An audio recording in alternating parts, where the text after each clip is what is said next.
Hello, my fellow movie geeks. Carey Craves Cinema here.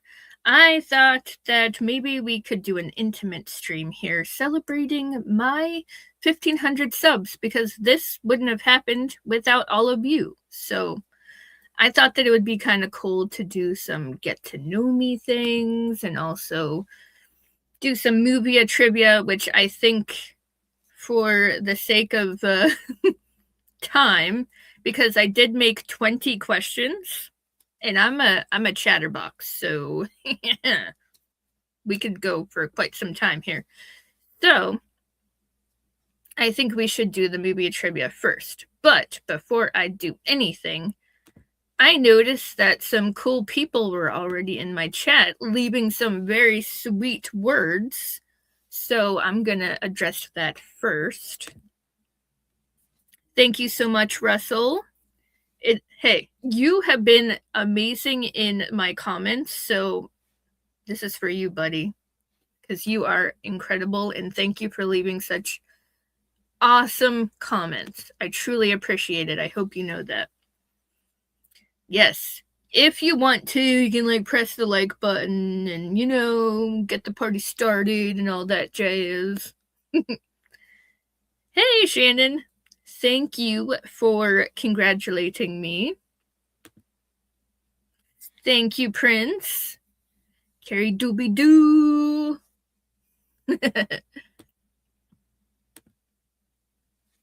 Prepare to immerse yourself in Filipino culture for Forgotten Island. I'm so happy Philippines is taking over Hollywood. Let me tell you, Prince, I just did a trailer reaction stream actually earlier today, and that was one of my reactions, and let me tell you, that movie looks incredible. The animation looks insane in the membrane. It looks like a neon 80s wet dream, and it looks fantastic. So I'm definitely watching that in theaters because it looks incredible. So if the Philippines can do amazing stuff like that, then bring it on. Hey, I'll be right back. Thank you for congratulating me. I appreciate it.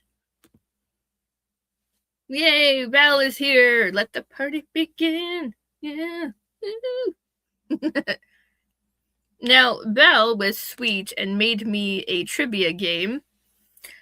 So I'm hoping that I can make this work. I hope it doesn't mess with anything, and I hope that I'm smart enough to figure it out. So let's hope. We can hope for the best, right? Party time! I know that you need a distraction, so let's do that for you. Hey, Anthony! How are you, buddy? How are you doing? By the way, saw ready or not, it was freaking awesome. I'm glad. I love that energy. I'm glad that you enjoyed it. Oh, hey, Polar. Thank you so much. I miss you. I miss seeing your beautiful face. We need to get you on a stream, like stat, because I miss seeing you. And I miss your goats. Ooh, turkey sandwich and potato chips for dinner. Hell yeah. Sounds good in my book. And now all of you guys are saying hello to each other. Thank you, Anthony. Much appreciated. Like I said, this is all of our feet, This is all of our, because it's not just me. I wouldn't be here if it wasn't for you guys, so I highly appreciate it. We will see what. Hey, DJ. Hey, DJ. It's you, DJ. Thank you, Stacy. Thank you for being here. Yeah, you betcha. Jason Bateman is definitely underrated. Oh, I definitely want to see Forbidden Fruits. It's definitely on my list. Okay, so I'm going to attempt this game, Val. So let's hope that we can make this work. Because I'm trying a screen share type of thing, and I'm hoping that it can work. But before we do that, I'm hoping that this will go along with it.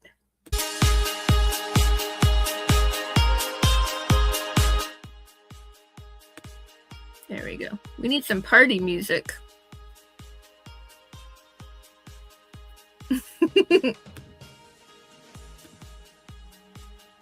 Oh, you so deserve to reach the milestone. Keep up the amazing work and keep reaching for the stars. You betcha, and you know where this started, right? It all started because of Steven. He believed in all of us, and he told us that we should do whatever what we dream of, and thank you, Steven, for pushing me in the right direction and telling me to do this, because I'm enjoying it, I love it, I have fun with it, and I met a lot of amazing people because of it. I think I like this song too much. Anyway. Okay, let's see if this works.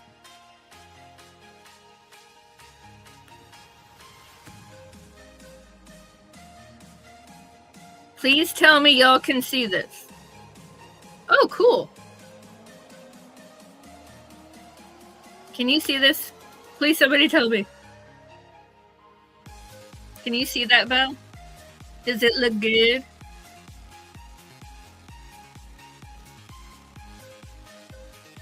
Hey, Horror Cat. Thank you. Thank you for coming in and telling me. Congrats. Okay, thank you, Horror Cat. Thank you, Shannon.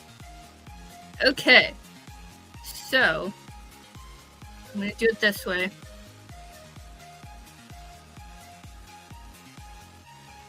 Let it play. Alright, first question. In the Matrix, does Neo take the blue pill or the red pill? I'll give you guys a couple of seconds, couple minutes, whatever, to answer. I've only seen The Matrix,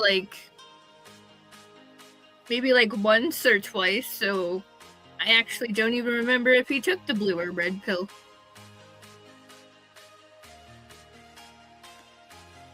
What are we saying? Red? Blue! Oh, we got mixed answers going on here. Is it red or blue? Okay, so we have 2 red and we have 1 blue. Plan B. Yeah, I know, Horror Cat. It's been ages since I've seen it too. To be honest, Val, I think I only looked at 2 of the questions because I wanted some of them to be a surprise for me as well. But look how cool Val's setup is here. I love this. This is super cute. Carey, we can tell that you love it. It really shows. Your videos have so much heart in. Thank you! Thank you so much. Yes, Polar, I need to rewatch them too. But to be honest, I'd rather see them from Scary Movie. Alright, let's see the answer. The red pill! Oh boy, it was the red pill. I don't know, isn't red supposed to be stop? Just saying. Anyway, let's go to the next question. Question 2. What is the name of the building Die Hard is set in? Oh my god, I don't even remember that either because I literally just watched Die Hard for the first time last year. I'm horrible. American Pie music. Jim Dance. Yeah. Nakatomi. Larry D is Michael Myers and you are Laurie Strode? I'm both. Butchering this spelling. That's okay, because I knew exactly what you were saying, so it's all good. Nakatomi I can't talk. Plaza. Alright, let's see.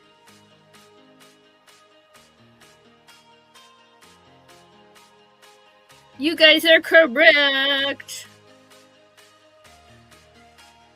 Oh, crap. Oh, I got so excited I let it play. Ooh. Question 3.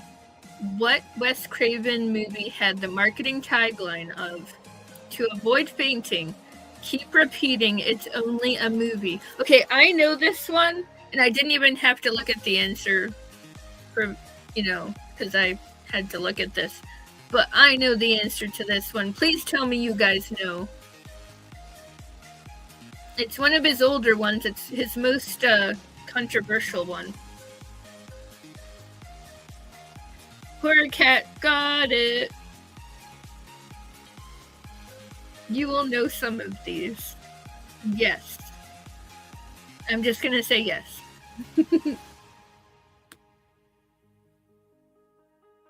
I think I like this music a little too much. I was literally looking up party music and I was like, ooh. I almost said Scream. Shame on you, Shannon. Yep, it is The Last House on the Left. Boom. Alright, question 4. What is the name of the dance near the beginning of Rocky Horror Picture Show? If you guys don't know this, we can't be friends. Hey Matthew, what's up? You better know this one.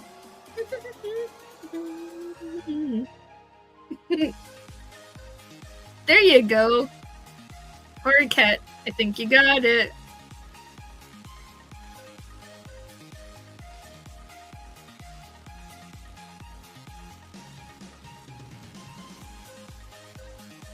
I wish we could do the time warp right now. That would be so much fun. Yep, it's the time warp. Let's do the time warp again. That's all you're gonna get from me.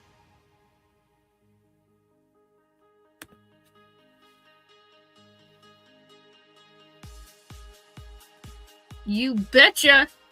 And the answer is the time warp. It's just a jump to the left.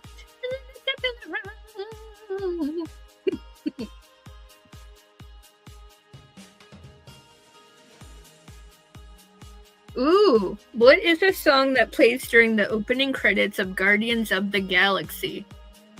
I don't know this one. You guys. So I may need some help. I need a lifeline. Give me a lifeline. I haven't even watched Guardians of the Galaxy. I'm horrible. I know, Russell. I'm stumped. I have no idea.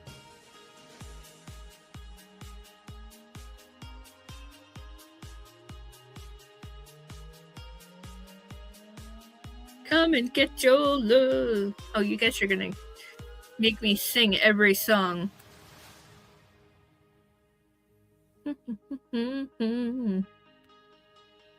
Let's see if you're right, Shannon.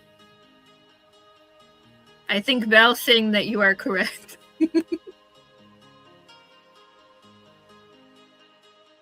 You are correct, Shannon! Woohoo! More soup for you!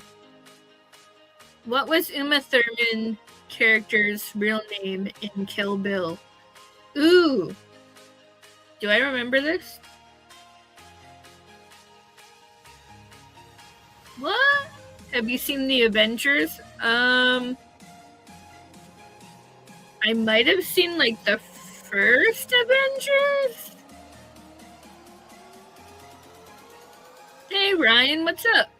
Thank you for the congratulations. Why don't you play some trivia with us?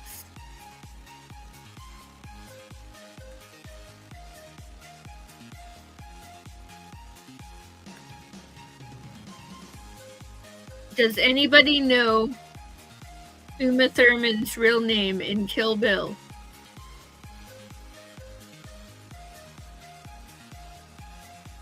Beatrix is a cool name.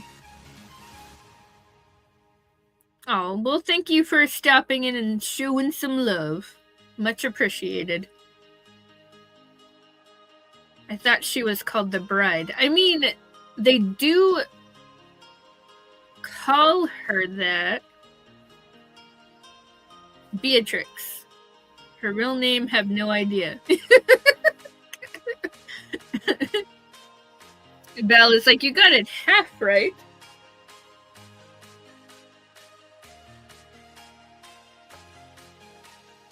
Beatrix, let's see.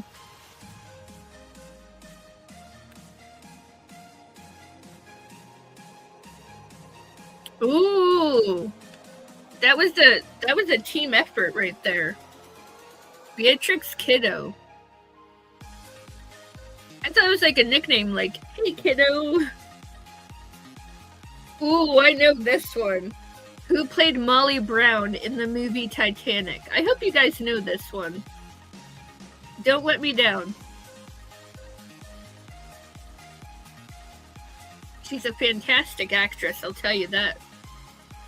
I love this woman.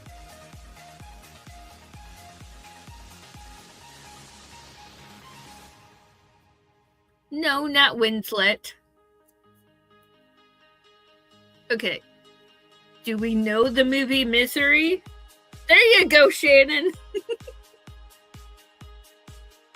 Wait, Matthew, you've never seen Titanic? What?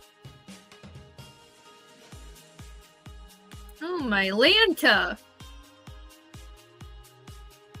That hurts my soul. You need to see Titanic, like, now. Fabrizio! Fabrizio! I love that. That is so cute. So cute. Alright, well, Shannon got this one. Matthew's fired. Ooh, what is the name of Riley's imaginary friend in Inside Out? Ooh. I don't even know if I remember. Oh, wait. Oh. Wasn't it like a purple elephant or something? Y'all need to see Titanic again.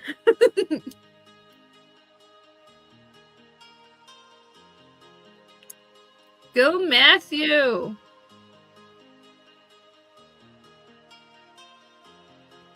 I think you are correct. Yep, you are correct. Bing bong. What is the name of the toy store in Toy Story 2? Oh my god, Val, with these questions. I don't even know if I remember. Why couldn't it be the pizza place in the first one, Val? That would have been easier.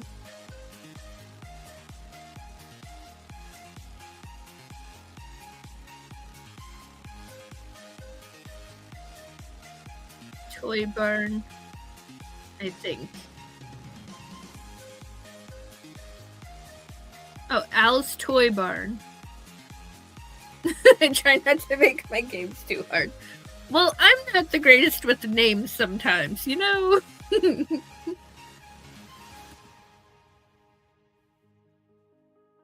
Ooh, Al's Toy Barn. You guys are correct.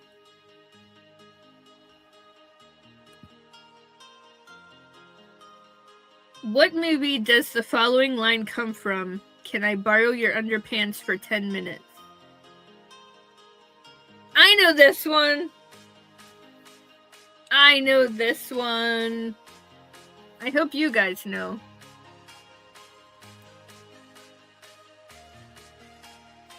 I happen to love this movie.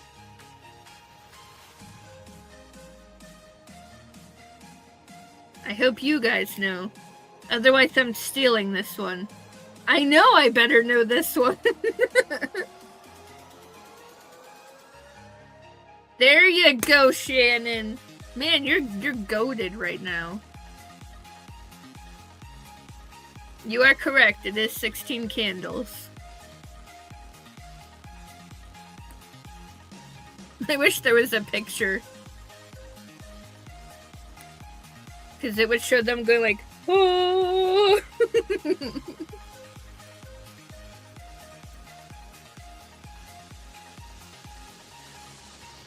Woohoo! 16 candles. Aww.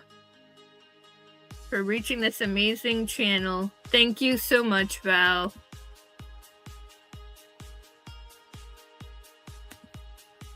You are the sweetest. It comes from his No Pants live stream. Isn't that most of his live streams? Okay. That was super fun. Thank you, Val, for that, because that was super fun. Those were great questions. Well, you've never seen 16 Candles, so I definitely wouldn't have gotten that one. Well, this just means, because people always say, oh my god, you haven't watched this movie, that's horrible. Just recommend it. Just recommend the movie, and then, you know, you'll have another person to watch the movie with, and you'll get to watch them watch it for the first time. Oh, I love you too, Val. I love you to the moon and back. Beyond to the stars where Buzz Lightyear came from. Right there. Right there. I got to go. Hope you all have a happy Friday. Thank you again, Polar, for stopping by. You have no idea how much it means to me. Thank you so much. I hope to see you back again because I miss you. Damn, Skippy, that was really good. You are fired 2 times. You guys are too funny. Okay, so I have come up with something that I think would be interesting because I feel like you guys need to get to know me a little bit. So I have concocted 20 questions about me. You guys can chime in whenever you want. I will, from time to time, say hello to you guys, of course. But we're going to be doing 20 questions, and you get to know me. I think this is going to be really fun because I'm going to have one of my own poems in here. I'm going to be telling you guys a story that I wrote myself. I'm going to be sharing some fun facts about me. It's going to be a little bit of everything. I think that this is going to be fun, and I think that you guys should get to know me, the person behind the channel, Carey Craves Cinema. So hopefully it doesn't bore y'all too much. So, yeah. It is a classic. It definitely is a classic. So, I hope I can get this to do what I want it to do. We're going to start with the first question. What 3 movies have impacted me the most? Well,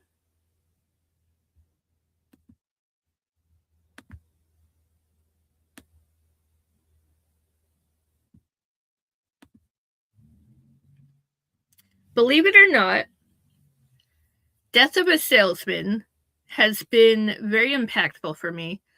I remember watching it in high school. I absolutely loved Dustin Hoffman and John Malkovich.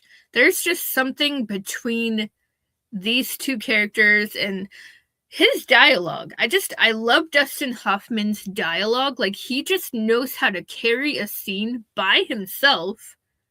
I mean, this character, he's trying to learn about mortality, and he's talking about the past, and he's kind of stuck in the past a little bit, and he's got some shaky relationships with his children, and he's also talking about his wife as well, the hardships between them. And I don't know, there's just something so real and so human about Death of a Salesman. It's very impactful for me because Dustin Hoffman, he goes above and beyond. His performance is just incredible. And then the movie Girl, I know a lot of people don't know this movie, but I discovered it in my teen years, and I felt so close to this character, the girl, pun intended. I felt so close to her. She plays as a groupie, and she's called a groupie because she falls for this guy that's in a band. It's a local band, but whatever. And it's pretty much a coming of age tale because she's young and naive, she's a little stupid, but she goes through these experiences and she finds out that, hey, I don't need this guy. I don't need to be inspired by someone else. I just need to inspire me. And she discovers that. She's literally on the brink of going into college, and she finds herself before she goes, and she becomes a better human being for it. And then we have White Oleander here with Michelle Pfeiffer, freaking Alison Lohman. You have Renee Zellweger. Even Cole Hauser is in this too. It is such a good movie, and I still feel like nobody has seen this movie. It is so good, though. But I feel like I'm gonna just keep going, but I'm going to say hello.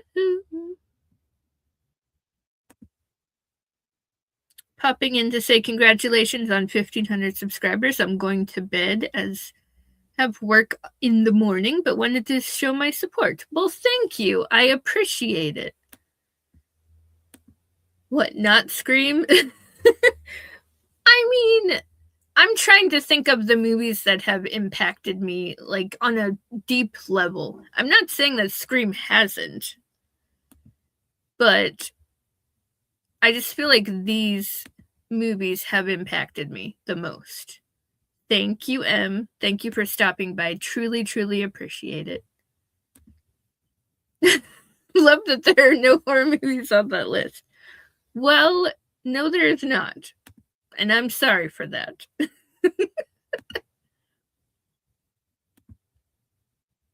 But yeah, I'm sorry. We'll keep going. All right. Question 2. What movie scarred me and I would never ever watch it again? Now, this is a horror movie, Val. And I'm going to tell you which one it is. It is Martyrs. Little side story about this one. So, my brother, he was in the army. And he would come home and we would go to Blockbuster. And he would just buy a bunch of movies. Like some that he didn't even know. Like he didn't know if they were good or not. But he would go by the covers half the time. And he would just buy like a bunch of weird horror movies and a bunch of comedies. And yes, he did buy some porn. But anyway, I didn't need to know that part. But he bought this one, and he actually watched it beforehand. And then he told me, he's like, whatever you do, wait till I'm with you to watch this one. Don't watch it by yourself. So I'm like, you know what? I'm not going to listen to him. I got this. I can handle it. So I go and I pop this bad boy in, and oh my God. This movie will reach into your very soul. It will reach into your very being. It will rip it out, stomp on it, and it'll put it in the grinder. Because, man, this movie, it's very visceral. It has some very dark, heavy elements. It has some very dark undertones to it, and what ends up happening to the main girl, it is heart-wrenching, like beyond heart-wrenching. And I don't think I could ever go through that again. I don't think I could ever feel that again because it was haunting. It was absolutely horrifying. Yowza. But yeah, I would never watch Martyrs ever again. It was bad.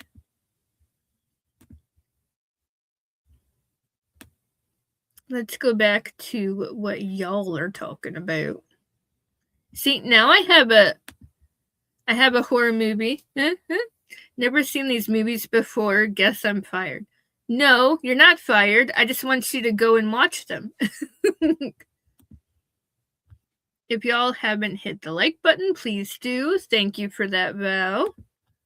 Don't be sorry. Love the diversity in your love of movies. That's exactly why I'm doing this right now, because I want to show you that when Carey Craves Cinema, she really does crave cinema. They're not necessarily twins. They are sisters, though. And one definitely gets it way more than the other. I'm doing good, and thank you. It's a beautiful day in Portland, but I'm at work until 11 tonight, so I'm enjoying it by looking out the window. Oh. Well, hopefully you're not listening to the song, Hello Darkness, My Old Friend. Anyway, never seen Martyrs. Don't.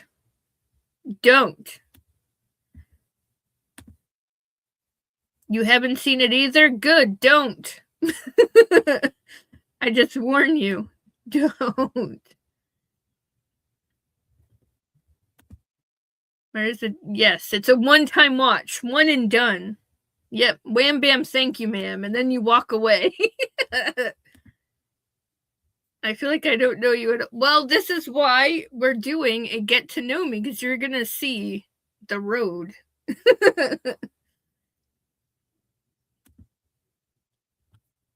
Yes, I've never seen Godfather, okay? I've never seen it. Good, I'm glad I made you laugh. I am not fired. You're fired. Anyway.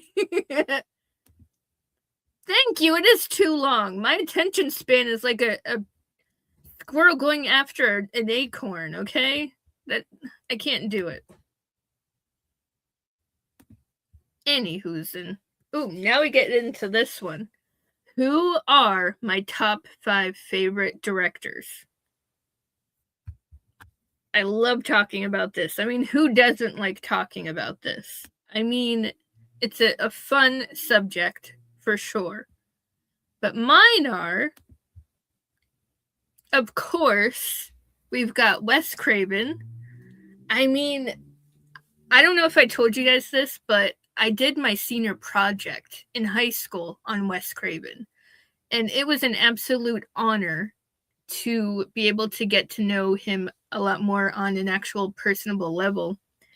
And I got an A on that damn thing, so woohoo! Thank you, Wes Craven, on so many cylinders. I love the fact that he's a gentle soul, but he's made some of the most, like, I don't want to say dark, because some of them are dark. Like Last House on the Left is very dark, and so is Hills Have Eyes, so I guess it is pretty dark. But I love his diversity. I love that he wasn't afraid to push the envelope, and he made Scream.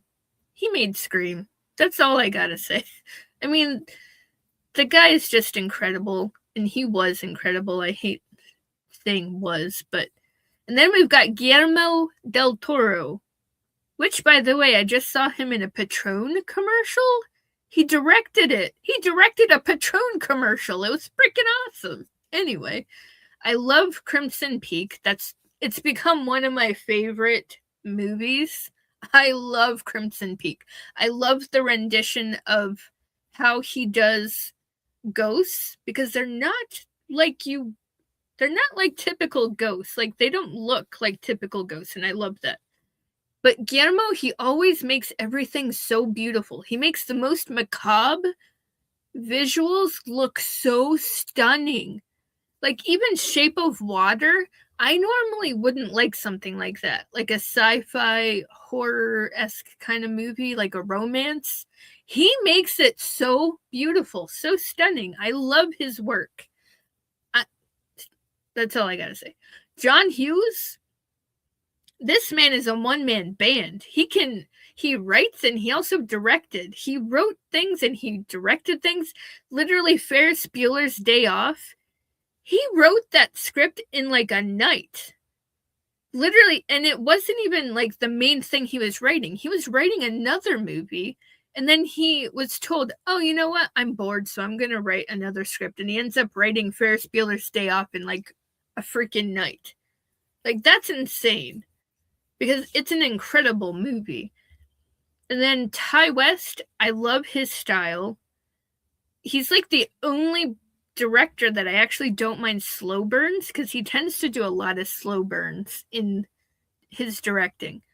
But man, X, there's nothing that I don't like. Like, everything's amazing. I don't care for the old people, sexing it up, but it's whatever.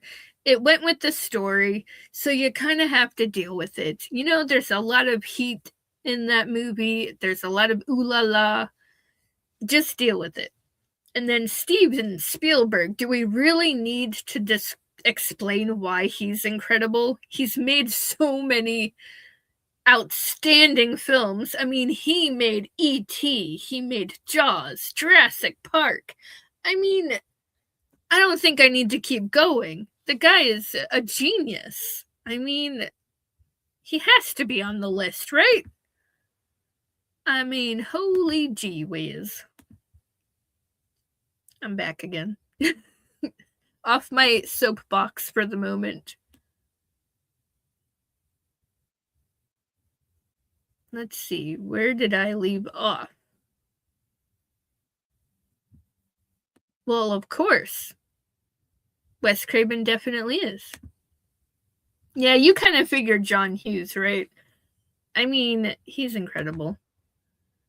I have not seen the original and I don't want to, but I saw the 2009 Last House on the Left and I walked out because of that scene. It's intense. I mean, I love the original because it's Wes Craven, but Thank you for enjoying my Scream commentary videos. I appreciate it. I love doing commentaries. I just love the chat, Really? Guillermo and Spielberg surprise you? I mean, they're geniuses. They've made incredible movies. Guillermo, I don't know how he can make the most disgusting things so beautiful. I don't know how he does it. Hey, Eli. Thank you for stopping in. I hope you stay a while, though. Thank you for that. You're so, so kind. What's up, homie? All right, back to my questions. All right. So, we're on to, as a writer myself, which writers have inspired me the most? So who do I have? Who do I have on me show and tell? Well, I don't know if this is going to surprise maybe a little bit, but Kevin Williamson has always been a huge inspiration to me. Like, just the fact that he managed to write Scream, and it was when he was house sitting, and he really just needed to pay his bills, and he was watching the news, and he was creeped out by an actual newscast about a serial killer on the loose, and he was scared out of his wits because he was home alone. So he decided to start writing a movie script, and it turned out to be incredible, and now it's legendary. I mean, come on. But he also wrote Dawson's Creek. He also did I Know What You Did Last Summer. He did Vampire Diaries, The Following. I mean, the man is freaking phenomenal. And then we have Diablo Cody. This woman, I love her writing style so much. Juno, Jennifer's Body. She did. Okay, why am I blanking? I think it's called Young Adult with Charlize Theron. That one's really good. And then she just did The Forbidden Fruits. I love her writing style. I hope that I can be as colorful as her. And yes, guys, I have Nicholas Sparks on there, okay? I love the man. I love his writing style. Losing my voice, I got too excited. Yeah, I love his writing style. I used to read all of his books whenever I was younger, because I was a library kid back in the day, okay? I would go to the library. I would literally look up any books that I could find of his, and I read them. I love the romance. I love his writing style. It's incredible. And then Walt Whitman, it's very classic, very vintage, retro poetry, but there's just something so calming and peaceful about his literature, about his writing. I could literally just sit by the lake, by any lake, just listening to silence, listening to, birds chirping, and just read his poetry. Just enjoy the surroundings and just enjoying his words. And then Thomas Jalapeno, he is actually a part of my favorite band, which is Nightwish. He is pretty much the brains behind the whole operation. He writes the music for Nightwish. He helps compose music for Nightwish. He does everything, really. He even did vocals at one point. They weren't really all that great, but you know what? The boy tried. So I give him props for that. I give him props.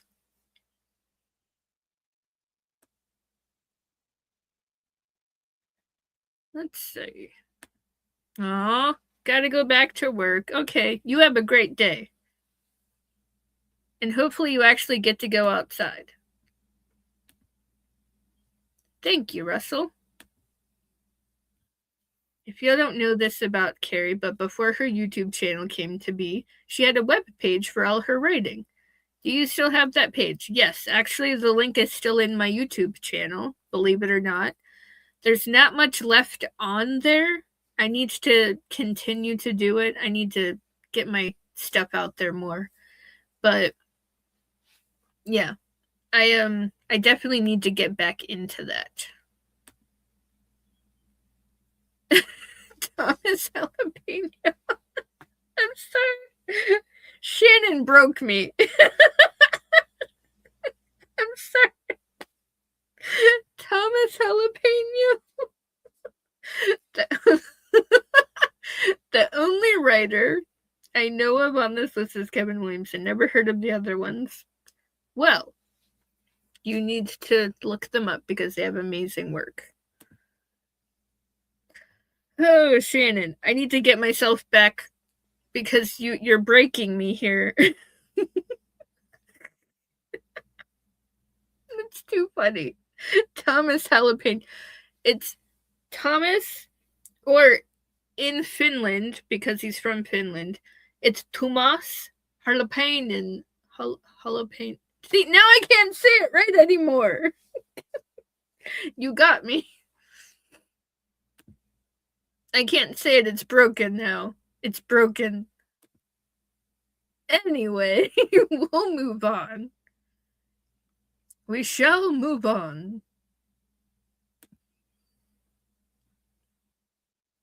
Okay. I do believe this is Can I Share One of My Own Poems? So, what I'm going to do is, I actually have a little thing for you guys, because I don't think you want to hear me talking the entire time. So I dropped something here for you guys. It's only 2 minutes. But here you go. This is one of my poems that I wrote for a movie that I enjoyed called Miller's Girl. It was very inspiring to me, so I ended up writing a poem about the main character. So here you go.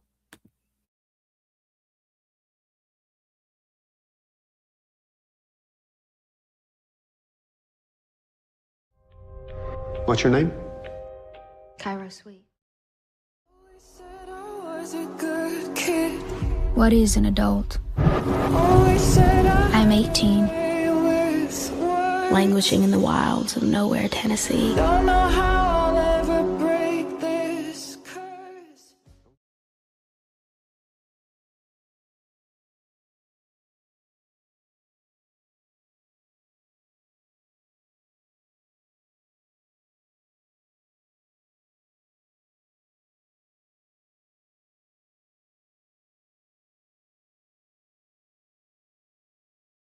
Pretty and young, but not as sweet as your name, but like Cairo the desert, gasping for air, feverishly waiting in frame. Teacher has taught you a lesson that baffles you in such a way, twisted into dreamlike coils, your threads pull and fray. As the dream unveils the real, a sudden break in the mind's eye, he crushed you under his bare hand. It left you, etched in pen, a haunting of why. Waves crash against you, parched and violent. You can't swim in its raging waters, unlike you, never silent. Cat plays with mouse, but the mouse eventually evades. Tortured by the memory, this only memory fades. In your darkest of desires, he's a trophy you can't keep on display. Cruelest of intentions, a heart so tart, it sours and gives way. Distorted, delicate world, desire maims desire. Miller's Girl. In your own words, how did it start? Always said I was a good kid.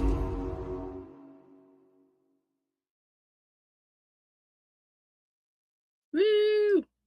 Yep, so that was a poem that I wrote in honor of the movie Miller's Girl. I still don't understand why nobody talks about that movie because I absolutely love it. I think it's because it confuses people on what it's. There's like certain elements in the movie that I think confuse people, and I don't know. I find I love the ambiguity of it. It's very mysterious, and I love it. Yes, you broke me. Damn it, Janet. Yeah. Thank you, Val. Thank you. Thank you very much. Thank you. Okay. So now we're on to the next. Where do we go from here? What 5 movies best describe my sense of humor? Well, let me tell you. I have a very interesting sense of humor, that is for sure. So, we will start off with Napoleon Dynamite and the Sasquatch Gang, because both makers of Napoleon Dynamite actually made both of these movies, and you can definitely get that feel. It is a lighthearted, dry, awkward kind of humor, and that is so me in so many ways. It makes so much sense that this would totally be my humor. But yes, this is definitely some of my humor. And then we have Tammy, Rocketman, and Bridget Jones's Diary. Tammy is freaking hilarious. I love Melissa McCarthy. I love that woman. I think that I wish Chris Farley was still alive, because if they ever did a movie together, I think I would probably bust my gut, because I think it would be pure perfection. Rocket Man with Harlan Williams. This is one of my favorite Disney movies, and I don't understand why it is so hard to find and why nobody talks about it. It is the funniest freaking movie on the... it is so funny. There's so many quotable lines, and he gets into so many shenanigans, and he says the darndest things, and he is me in a nutshell. And then Bridget Jones's Diary. I mean, you have to love Bridget. Bridget is freaking amazing. I love her. I would party with her. I would go to tea with her. I would have lunch with her. We have the same exact kind of humor. She's awkward just like me. She's awesome. So that is a little bit of my feel of my humor. Hey, do I see a Cowboy Kyle? Hey there, Kyle. What's up? I do have an interesting sense of humor. You better love Napoleon Dynamite. He's freaking awesome. Stop stealing all the chips, Kip. Your mom goes to college. Tammy definitely fits your sense of humor. Yep. Tammy is hilarious. Freaking love it. Especially when she tries to rob the fast food place. And she's like she's got the guns or whatever. And they're not real. And then also the pies. The pies are freaking awesome. Oh, it is Disney, and it is freaking funny. It is funny as hell. I love Rocket Man. Harlan Williams is on a whole other level. I got the whole world. It is, I got the whole wide world. I love Bridget Jones too.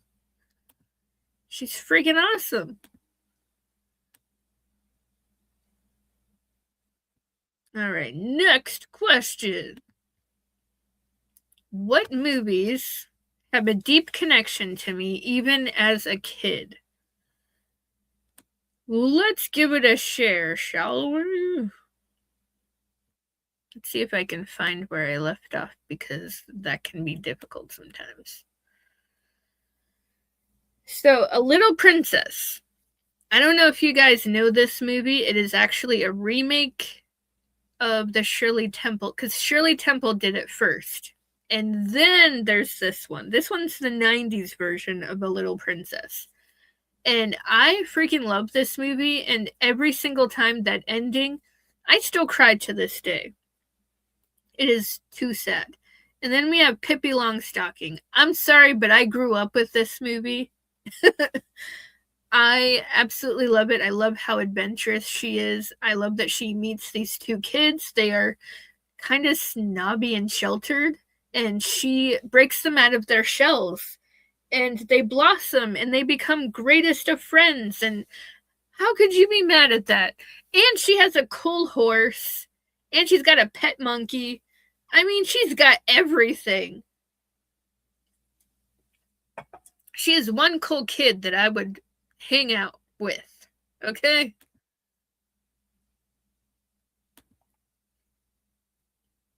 I think it's more than a trilogy, because they just released another one too, actually last year. But yeah. And then we have The Page Master. You guys remember The Page Master with Macaulay Culkin? I just love that it's half animated and half live action, I guess you could call it. What a blast. It's such a fun movie. And Whoopi Goldberg talks for one of the books. I love that the books are different genres. There's like, I think, comedy, horror, and then fantasy. And Whoopi Goldberg talks for fantasy. I can't remember who talks for the other two. But and Christopher Lloyd he plays as the page master himself. Oh, it's so fun. And of course, Willy Wonka and the Chocolate Factory. I mean, this is an all-time classic that I think we all have watched as kids. And I will grow up and I will forever enjoy Willy Wonka in the Chocolate Factory because Gene Wilder is a legend. An absolute legend.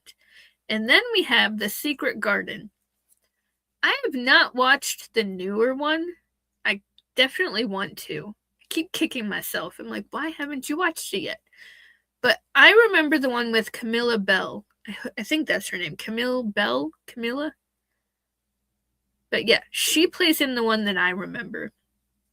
And I always loved this story because of the poor kid that is bedridden, and she finally shows him that, hey, you're not bedridden. You should actually be fine. And I don't know, they become friends with another kid.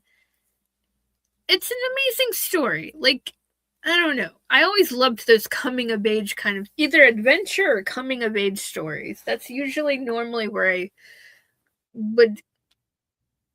Those are the kind of movies that I ended up liking whenever I was a kid. You know, like Flipper. I loved Flipper, like the TV show. And Lassie. I don't know. Apparently I liked animal TV shows. I don't know.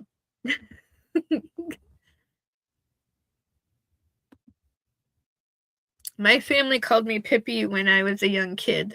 Had the freckles, strawberry blonde hair that was really long, so my mom put it in braids all the time. That's adorable. For some reason, when I was a kid, I had freckles, but they went away. So I don't know what happened. I had the most adorable freckles, and they're not here anymore, so I don't know what happened there.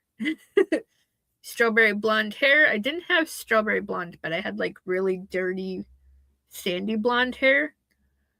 But I put my hair in braids all the time because I loved Pippi. I wanted to look like her. Yes. I love the little princess. You forgot about Page Master? You could never forget about Page Master. Pippi Longstocking coming into your world. Something like that. It was something like that. It's been years since I've seen. I mean, it's been years for me too. I need to look it up. You better watch Willy Wonka every Thanksgiving. I watch it every Easter, every Thanksgiving, and pretty much whenever I feel like it. Willy Wonka is always, yeah, see, there you go, on at Easter. That's what I'm saying. The original Charlie and the Chocolate Factory is the best. That's what I'm saying. I never get it at Easter time where I live. Oh, well, that's horrible. That's sad. All right. On to the next question. Who are my top 5 favorite actresses? I wonder if you guys can guess. Well, I'm gonna show you anyway.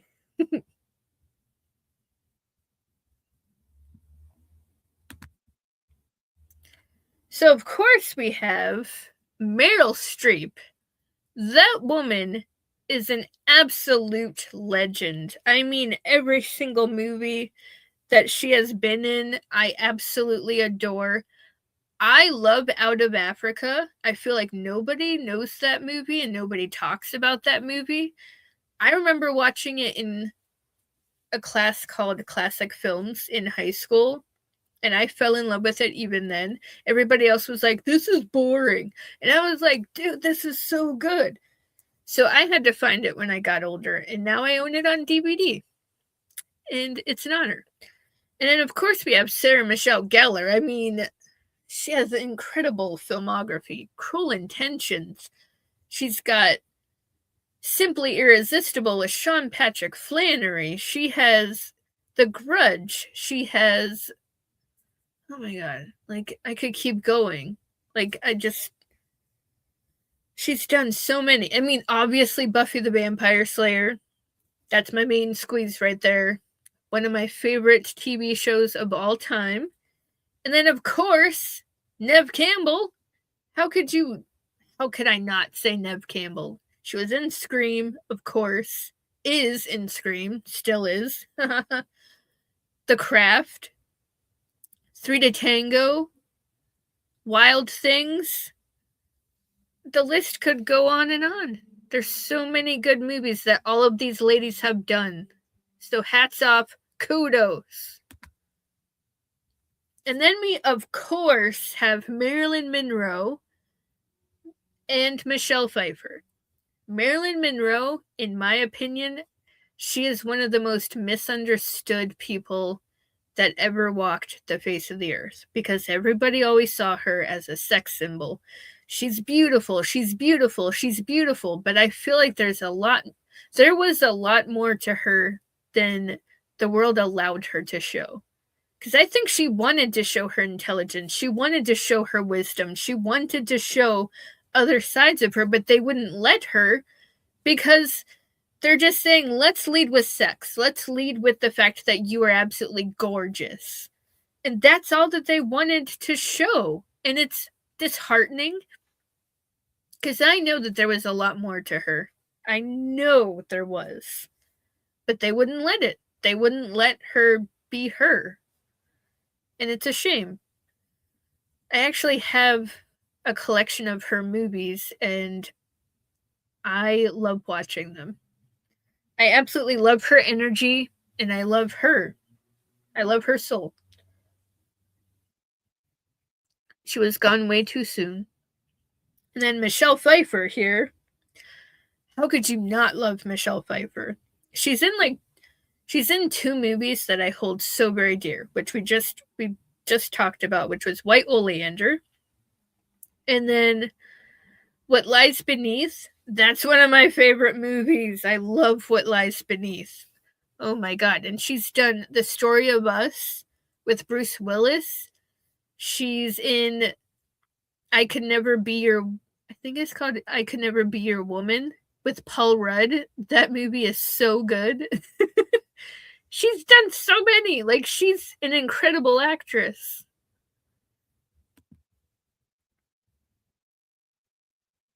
But yeah. So those are my favorite actresses. What do y'all think? Let's see if I can find where we left off here.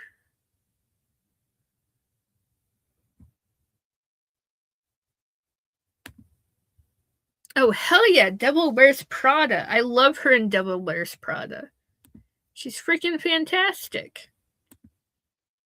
Now, I keep being told about Kramer versus Kramer. For some reason, I haven't watched it yet. Don't fire me.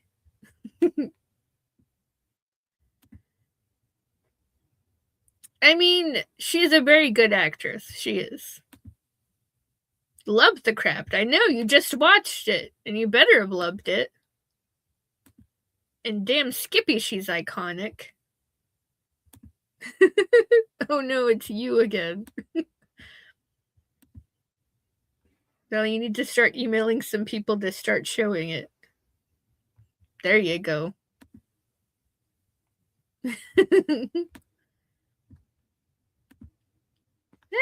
Hey, what's up? Two boys and their scary pops.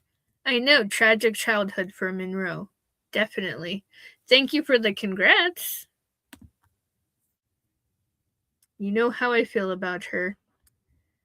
And as we should all feel that way about her, because she is incredible. I'm back. When did you go? When did you leave us? Loved her as Catwoman. I don't really care that much for Batman, I'm sorry. I will watch Kramer versus Kramer, okay? I swear. Dangerous Minds. Yes, that is a good one. Another good one. I agree. She has such an incredible... They all have an amazing filmography. They really do. And now, of course, if we're talking about favorite actresses, you know where this is going to go next, right? Who are my favorite actors? I wonder if you guys know where this is going to go. Does anybody know who my favorite actors are, maybe? Well, of course we have Matthew Lillard. I mean, his filmography is out of this world. There's so many that I could name. Scream, of course. It kind of started it all. But we also have him in Scooby-Doo. We have Summer Catch. We have 13 Ghosts. We have SLC Punk. We have Hackers. We have The Curve. There are so many movies that this man is in that he is incredible in. And if you guys have not seen Dish Dogs, you need to watch it now because it's him, Sean Astin, and Brian Dennehy. Incredible. And then, of course, Denzel Washington. This man is an absolute legend. He is a legend. His filmography is just, I mean, come on. For me, it started with Remember the Titans. I love him in Remember the Titans. And then you have Man on Fire. You have the is it Bone Collector? Bone Collector. Oh my god. He's incredible. I could keep going because his filmography is like, it goes on and on and on and on and on. And then John Cusack, he's such an underrated actor. I don't think people talk about him enough. Identity, 1408, Stand By Me, 16 Candles. Yeah, he had a little part in 16 Candles. He was one of the nerdy kids. We don't talk about this man enough. He is an incredible actor. He's done so many good things. And then we have the Bateman. We have Jason Bateman and Christian Slater. This man can get it. Oh, I love Christian Slater. He was amazing back then, and he will be amazing now. But they're incredible actors. Jason Bateman with his, he was in Arrested Development as well. Oh my god, I can't talk. I'm trying to talk on a whim here. I'm not the greatest at improv, so bear with me. Christian Slater, Untamed Heart, Mindhunters, True Romance, Mobsters. I mean, Gleaming the Cube. Yes, I'm going there. Cuffs. I mean, Legend of Billie Jean. I mean, Jason Bateman was in the sequel of Teen Wolf, and I actually like his sequel. I think it's actually really good.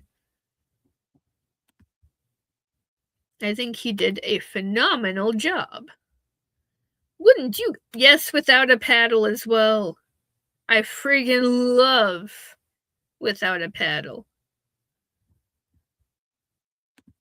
And thank you, amazing choices. Thank you so much.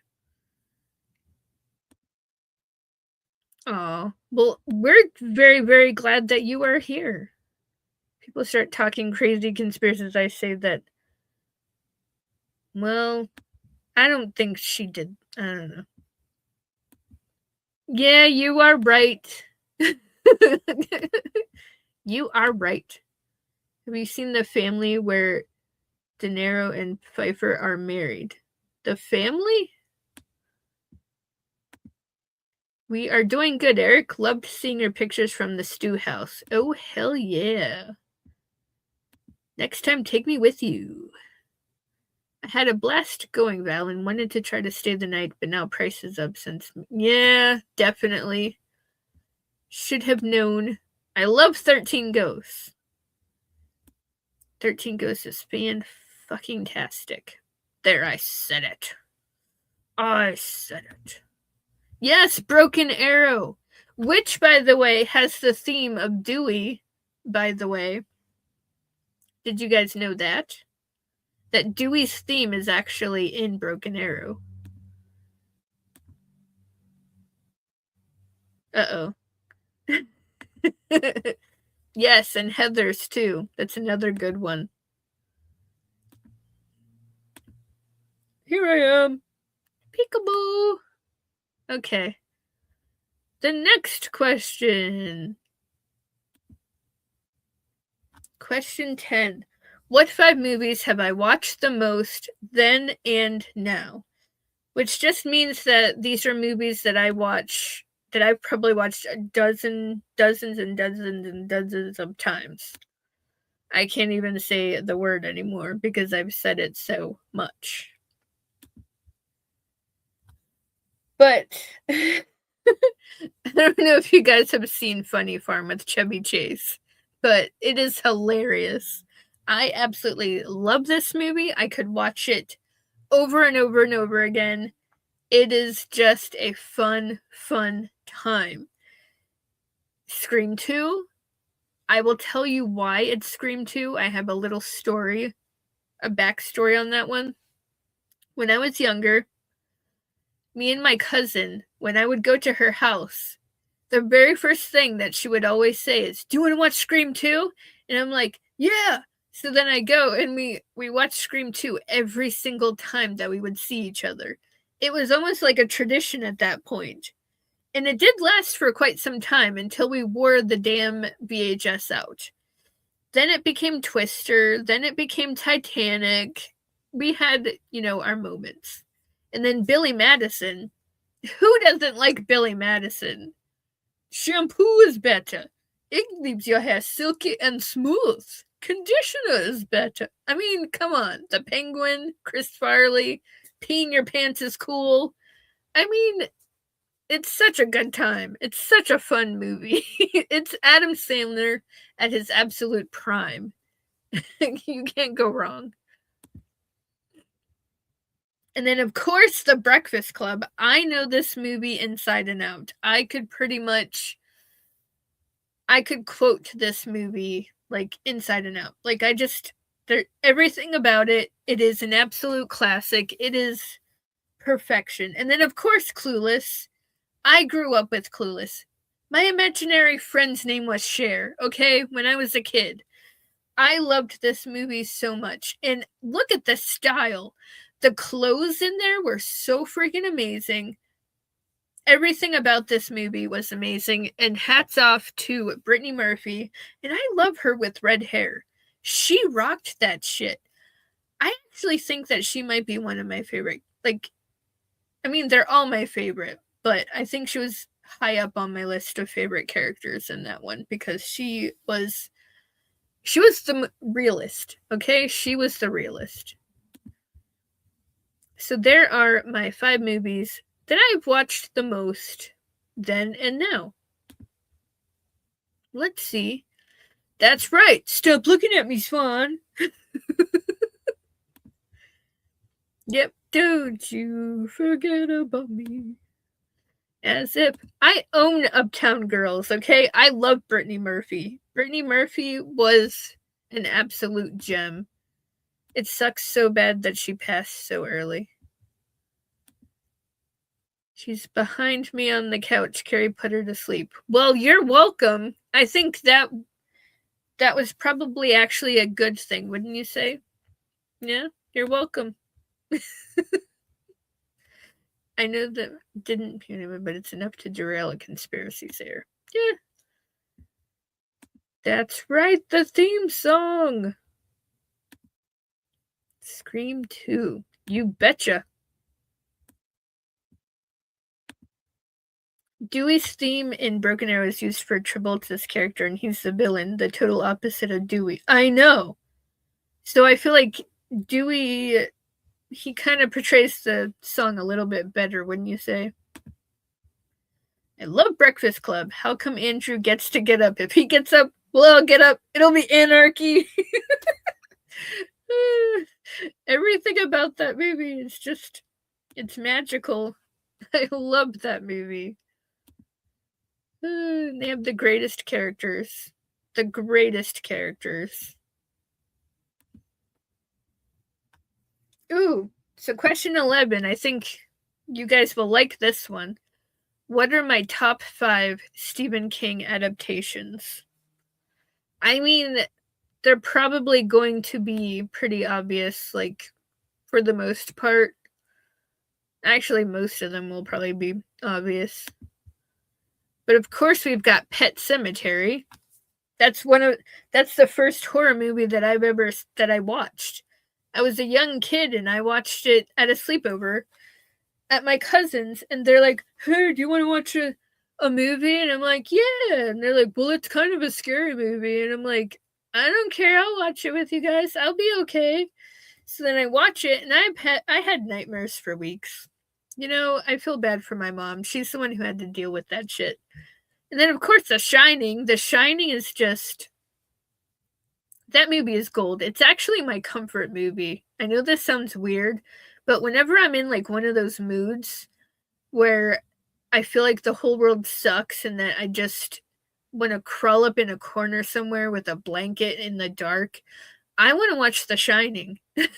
For some reason, it comforts me. I can't explain it, but that's just how I feel. And then, of course, we have Misery. For some reason, this movie I have grown to love more and more and more and more and more and more and more as the years go on. I didn't think it was possible, but every time I watch it now, I end up falling in love with it even deeper, like even more. There's just something about it. Kathy Bates is just incredible. James Caan, you can't go wrong. And then Shawshank Redemption, magic. Everything about Shawshank Redemption. I think it is just fucking outstanding, and the characters are unbelievable. Stephen King knows how to make characters. If we know one thing, he knows how to make characters. And if this isn't surprising, I don't know what to tell you. Stand By Me has to be one of my choices because it is one of my favorite movies of all time. The coming of age tale, they're on an adventure, they're gonna go see a dead body. I mean, they have great character study in here too about all of the kids. And John Cusack is in it too. So there you go. Absolute all-star cast. Jerry O'Connell. Look at Jerry O'Connell. To imagine that he's that as a kid, no offense to Vern. I love Vern. But then Derek in Scream 2, singing on top of tables, I Think I Love You. I mean, wow. Am I right? Am I right? Let's see if I can catch back up with you guys. Were you talking to me about or saying you'll be right back? Happens every time. Well, which of the Rat Pack are you? Do you mean like from Breakfast Club? Man, that's a toughie. I'd have to say I'm like Allie. I think I'm a mix between Allie and Brian, to be honest with you. I just love them both. I love them all. Love Broken Arrow. Damn, Skippy. I'm back. When did you go? Yep, she's Ghostface. She broke the rule and she lived. You're giving away my secret. Hey, nothing wrong with that. I just want to know, is it the OG you're talking about or the remake? Just saying. I'm just curious. Always knew it. Aww. Yeah, we need to help her get better. I love Maximum Overdrive. You don't know how hard it was for me to do that list because I love a lot of Stephen King movies. So many good ones. The Fan or Interview with the Vampire. What is The Fan? I like Swim Fan. Swim Fan is a great movie. Oh, The Fan with Robert De Niro and Wesley Snipes. I've never actually heard of it. I'm definitely Allie or Bender. Awesome. Oh, you said both. Hell yeah, great choices. Hell yeah. And I think Shannon fell asleep. You've never seen... Well, you should have been there with our watch party, because we watched Texas Chainsaw Massacre like a month ago. You missed it. Yeah, because Allie's awesome, so you could be the basket case, Val. Wait, I gotta know. Val, do you put corn... What is it? Captain Crunch on your sandwich? And then put a bunch of sugar and then smash it together? I always loved that. Yep, she always wants to send a copy. Well, that's okay. You can always go back and watch it with us. I have it on my channel. Right, next question. Oh! Ooh, here we go. I gotta swing my leg around for this one. Can you tell us one of your very own written stories? Don't worry, it'll be a short story. But I made a little visual for you guys as well. But I'm going to be telling you guys a little story. So come around, kitties. Go in a little circle, okay?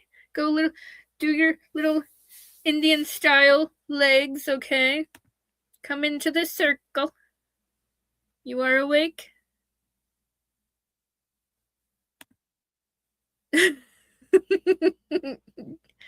Yes, you do. I know, I love this photo. I love that photo too. I'm not even gonna lie to you. But anyway, I have a story that I'm going to tell you all. And yes, the title of it is a play on Throw Mama from the Train, because he was stuck on the phrase "the night was." So I thought that I would make a little short story called "The Night Was." And this story was written by me. So here goes nothing. The rain was pouring so hard I could hear it tapping on my window aggressively. It caused me to hone in on the sound with a restlessness that haunted me. I tossed and I turned, allowing my imagination to run wild. My eyes had to adjust to the darkness as I lay there in silence.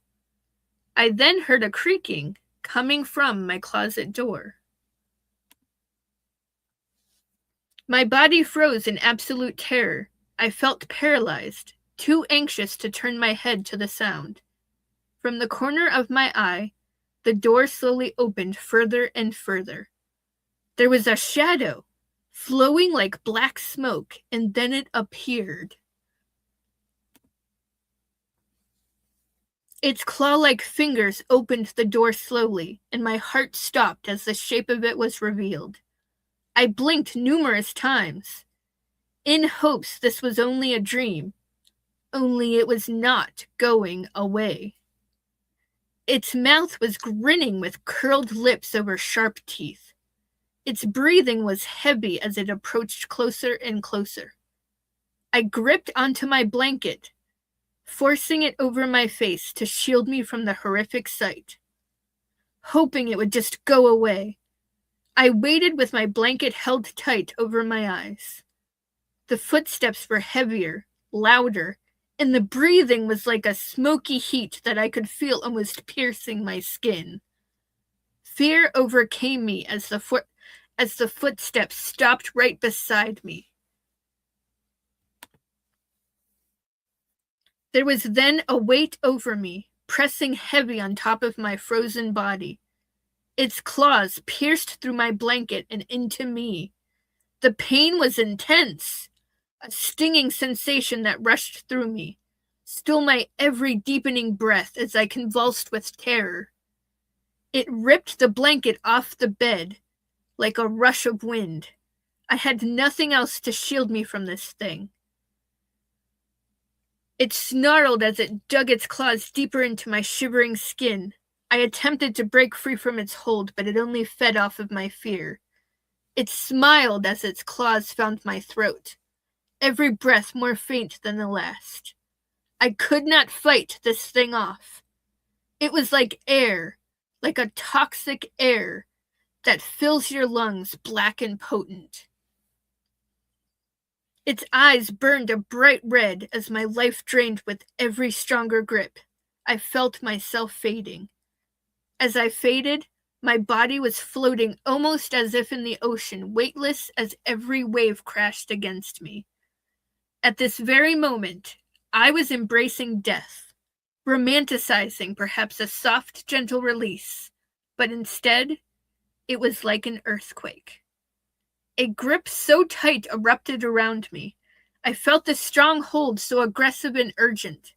Then a voice pierced through the silence as two screams shattered like glass inside this not-so-empty room.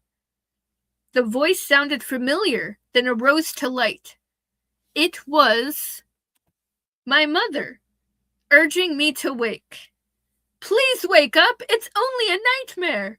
My mother wailed as she continued to shake me back into consciousness. I sighed the loudest sigh of relief as I held on to my mother.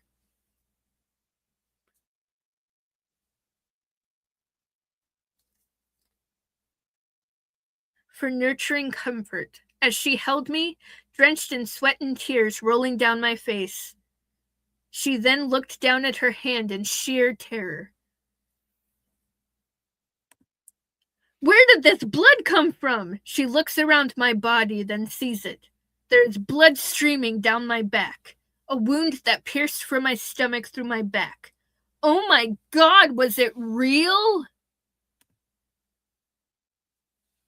And there you have it. There's a little short story for you all. I hope you enjoyed it. Ta-da!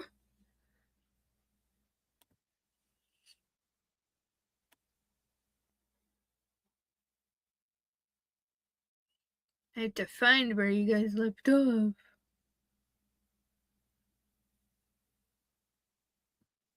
Doop-a-doop-a-doop-a-boo. Val throws the lunch meat on statues.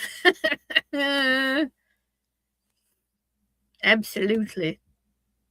I need to sing for you. I've already read a poem to you. I've already read a story to you. What else do you want? One of the Back to the Future cast just died. He played the principal. Oh, damn. That is awesome. This is awesome already. Glad. What is happening? Just now, I guess he was 94. 94 is a good age, to be honest with you. Thank you. I happen to like it too. James Tolkien.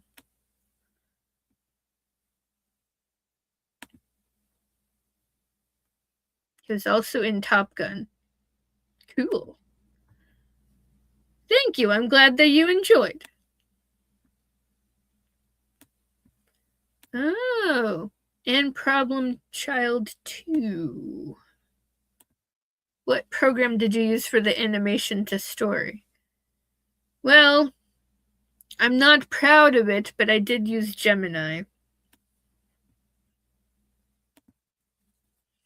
Wasn't he in Masters of the Universe 2 with Dolph Lundgren? If he dies, he dies. Now we need singing and dancing. What more do you want? I'm not a performing monkey. Thank you. I'm glad you enjoyed it.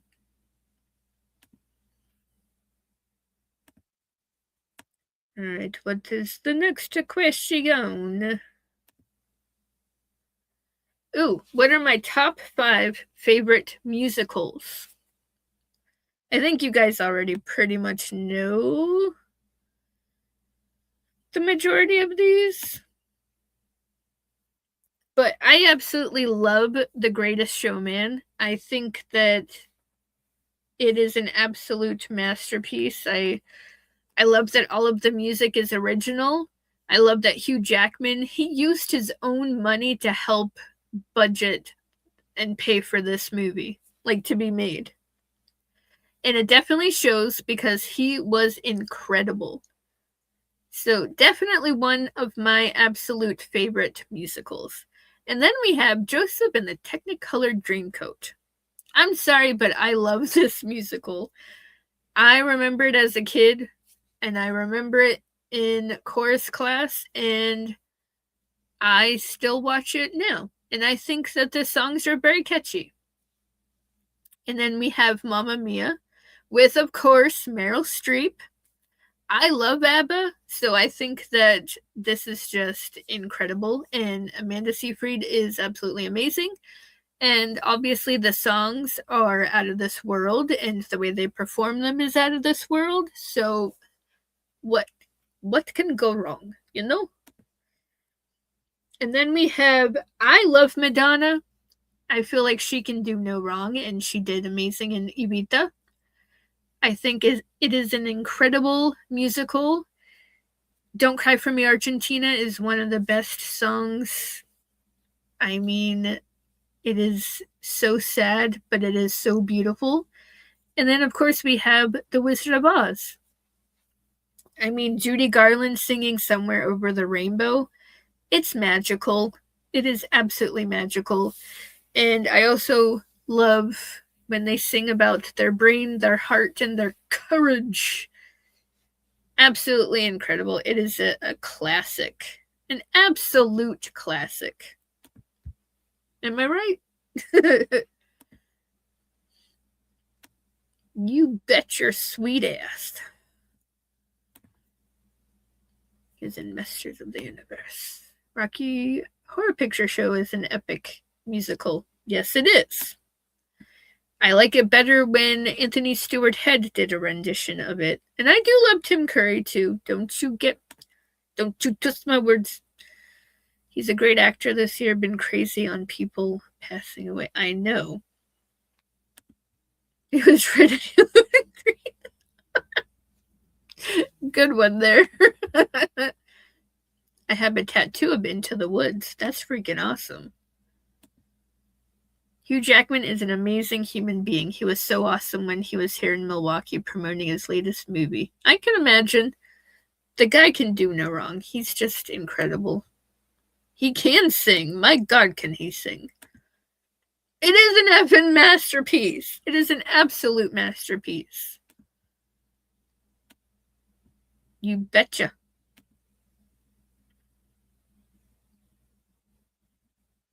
Yes, there is also a 2. If you had to be stranded on an island for a month but could bring 3 celebrities to hang out, who you picking? Whew, that's hard. Could it be alive or passed away? Why does Wizard of Oz scare you? Is it the monkeys, the flying monkeys? Do they scare you, Shannon? Do they scare you? As for this, I think I would bring Wes Craven, Marilyn Monroe, and the third one is hard. It's really hard. So Wes Craven, Marilyn Monroe,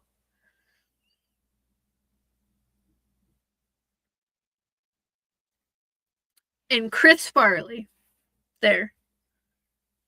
It'll be a interesting combo of people, but I think we would have a blast. Have you heard him in the musical Oklahoma? No, I have not, but I definitely would give it a go.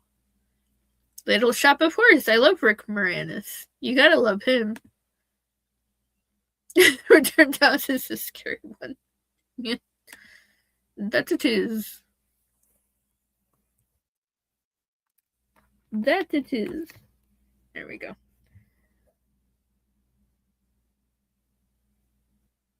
Well, they are incredible. Okay. On to the next question. We're getting there, guys. What are my top 5 book adaptations into movies? Now this one's interesting. So we've got Lovely Bones by Alice Sebold. I read this when I was in high school, and it was really, really sad. And I always wondered to myself before the movie was even talked about, I always wondered, how would they be able to portray this and bring it to life in a movie? Well, they did it. And Mark Wahlberg actually plays in it, by the way. It's such a beautiful story, and the way that they portrayed it, they actually did a really good job. So I give them kudos for this. It's such a good movie. It's really, really sad. It's about a girl who unfortunately gets unalived by this creepo guy, and she goes missing, or at least people think she's missing, but she's actually gone. And her spirit comes back, her ghost comes back and tries to talk to her father because he wants to know what happened to her, obviously. And that's all I'm going to say, because I want you guys to watch the movie. It's actually really good. And then we have, of course, Jaws by Peter Benchley. We all know how incredible this movie is, and we know that I think the book is just as incredible. The way that he writes, it's a great style. And the way that he explains things and describes things, I enjoyed the book just as much as I enjoyed the movie. So kudos, good sir. And then we have The Notebook. This is the Nicholas Sparks. Of course I had to have one, right? I mean, he's done so many. Message in a Bottle, Nights in Rodanthe, A Walk to Remember. I mean, oh my god, he's done so many good ones. But I love The Notebook. I remember reading it, and that ending broke me. And again, this one made me wonder, how would it be if they turned it into a movie? And they ended up turning it into a movie, and it is, in fact, incredible. It is really good. And then we have I Know What You Did Last Summer by Lois Duncan. And yes, I did read the book. I can't remember if I read the book first and then the movie.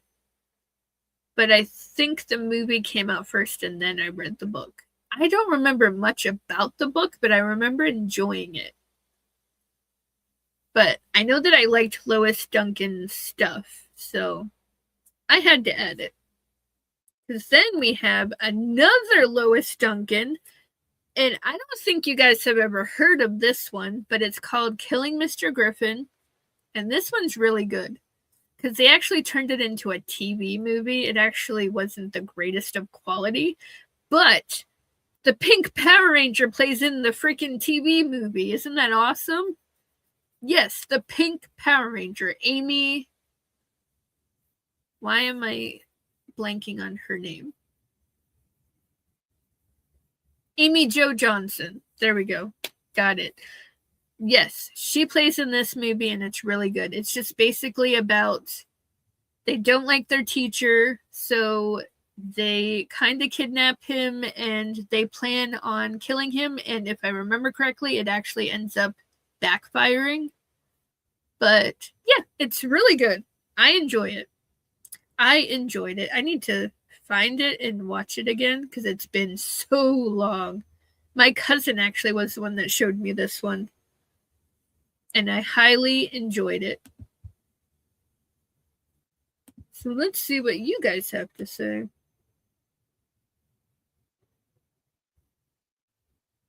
Why can't I ever find where you guys left off?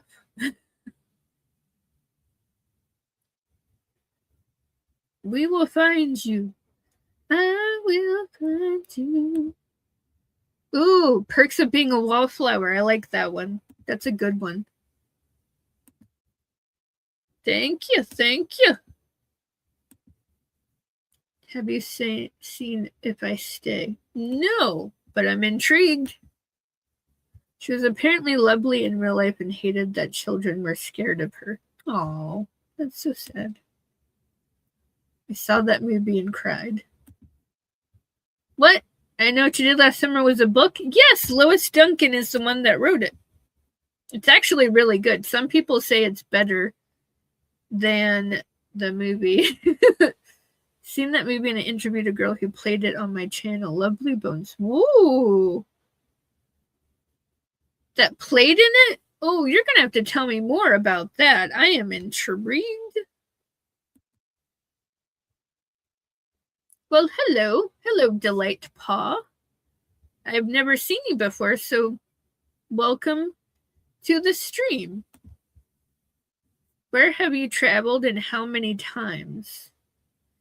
Well, sadly enough, I haven't traveled too much. I mean, I've been to Florida. I've been to Myrtle Beach in South Carolina. I've been to Baltimore, Maryland. I've been to Virginia. I've been to Pennsylvania, New York, because that's where I'm from. That's pretty much it. It's sad.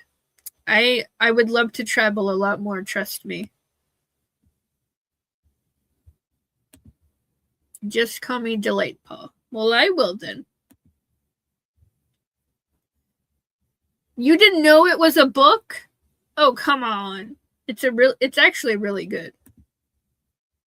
Okay. Delight Paw it is then. All right, on to the next question. See, you guys are learning things at least. So you're welcome. What are 5 movies I consider to be masterpieces? Keep in mind that this is my interpretation of movies that I believe are considered to be masterpieces. And that is, of course, Titanic. I mean, how could you not think that Titanic is...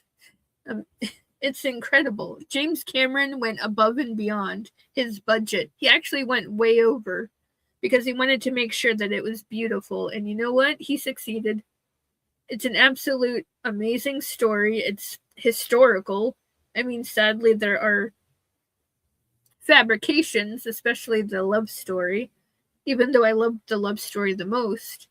And then we've got freaking Bill Paxton, and then an actual survivor from Titanic was in the movie. I mean, come on.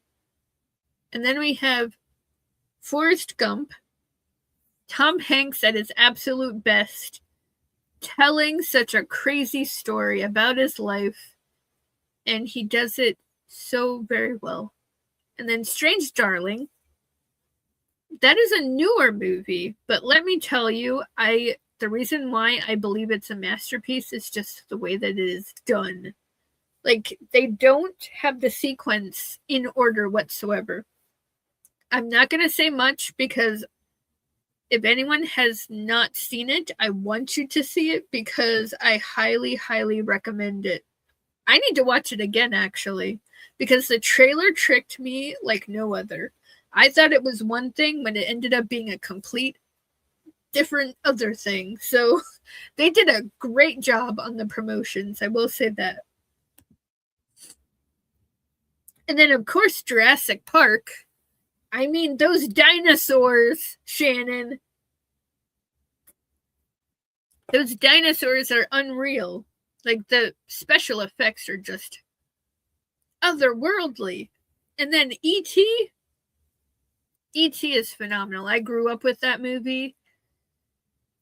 Oh, it's just so heartwarming. It's such a great story. And I wouldn't think that I would like any alien movie, but they did it so well. They did it incredibly.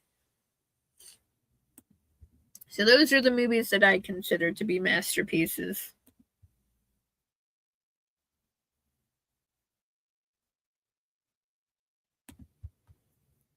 Nikki Suhu played Holly in that movie. Okay. If I find the link, we'll send it to you. Okay, I will look for it on your channel. First 2 are so iconic. First 2 what? Just the first 2 movies? You've never seen Strange Darling, have you? Yes, Leonardo DiCaprio, I love you. What'd I miss? You missed many things. I told a story. I read a poem. Apparently, I did some singing and dancing. What movie would you love to see them reimagine for today's generation if possible? What movie would you love to see them reimagine for today's generation? Why would she be terrified of E.T.? No, that's fine. That is more than fine. I'm just glad that you're here. That is all that matters to me. As for a reimagine for today's generation, whew, that's a tough one. I'm trying to think if any movie really should be reimagined. Do we really need it? Maybe another Pippi Longstocking? I wouldn't mind seeing another one, because maybe it could be done like a smidge better. I don't know. That's a tough one because every movie that I loved, like, I don't know, I've always thought that it was great the way that it was made. I usually don't like to change things. I usually like the way that they are. Okay, what are 5 movies you'd be surprised that I like? Now, I don't know if you guys are going to be super surprised, but here they are. So I love the movie How High. It has Redman and Method Man. They're 2 rappers. They don't really do much now, but back when this came out, they were pretty big. And this movie is fucking hilarious. I friggin' love it. I think it is a good time, and it is definitely worth watching if you want to just laugh.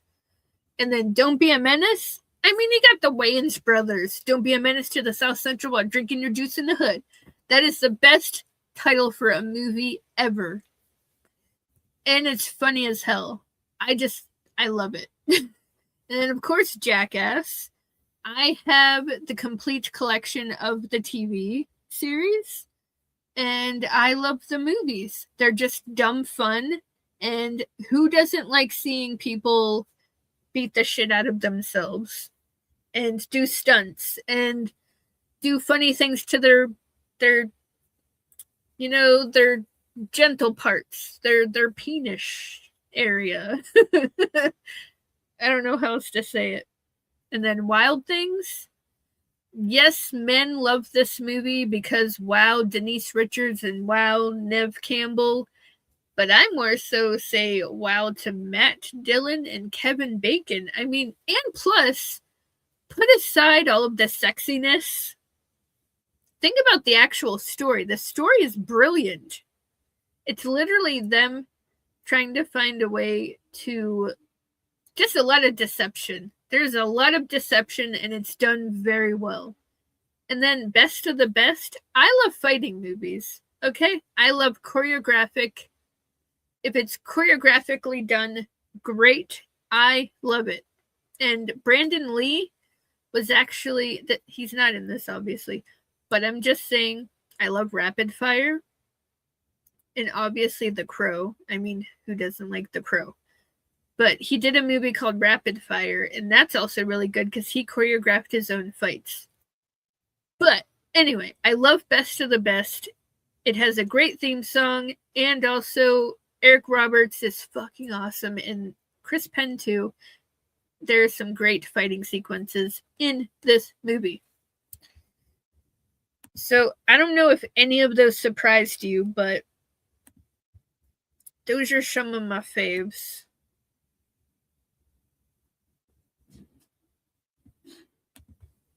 Love to see how they reimagine Brief Encounter for today.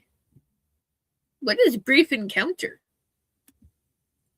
Oh, Best of the Best OG is a classic. I know. You're surprised about that one? I freaking love that one. Who said that I'm singing for anyone? Why does everybody like me singing? Wild Things is also a banger. Yes, it is. I know, he is great at it. Especially when he's like faking that he broke his neck or something. He's the lawyer. Showdown in Little Tokyo. No, I have not. If it's got some good fight sequences, I'm game. Yes, we gotta love Eric Roberts. Yep, best of the best. You're the best around. Nothing's gonna ever keep you down. You're the best. I don't know. See, there's her singing. You're welcome.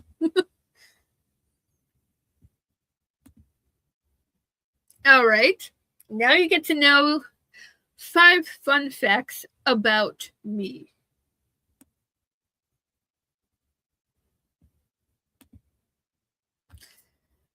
So this one I can show you a visual, but I have a broken left pinky. I'll show it to you. I don't know how visual it is, but it won't bend all the way. But, yep. Broken pinky. I was, 4 years old? And I put my finger in the door because my mom opened it because somebody was knocking and I was playing with the door, and she kind of closed the door with my finger in the crack of the door. So, yeah, I screamed and cried for hours and didn't go to the hospital, but hey, I mean, I guess I'm fine now. Fact number 2. I do, in fact, raid Barry Manilow's I do raid his wardrobe. Okay? I do.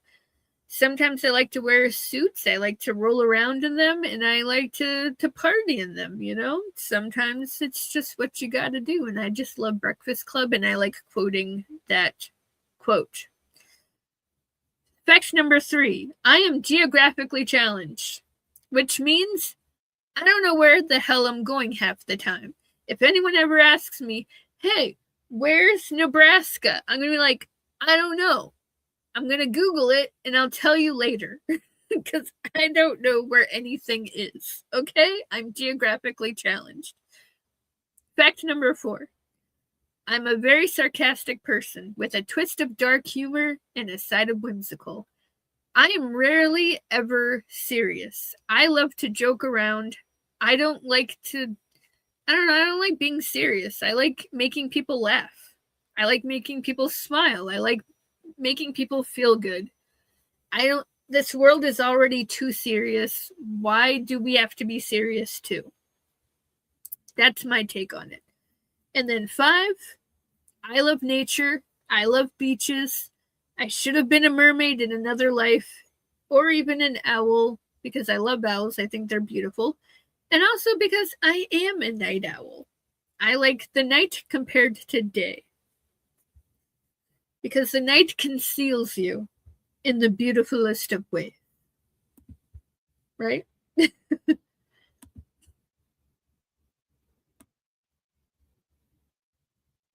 That is how I feel. Brief Encounter 2. Married people meet a train station. Oh, it has Brandon Lee. Okay, I will definitely have to check. Hey, Davey, what's up? What is up? If you could stay overnight in a haunted house with 5 people, live or dead, who would you hang out? Oh, who would be your hangout peeps? 5 people. Well, John Candy, Chris Farley. We're going to go with some fun people, okay? John Candy, Chris Farley. No.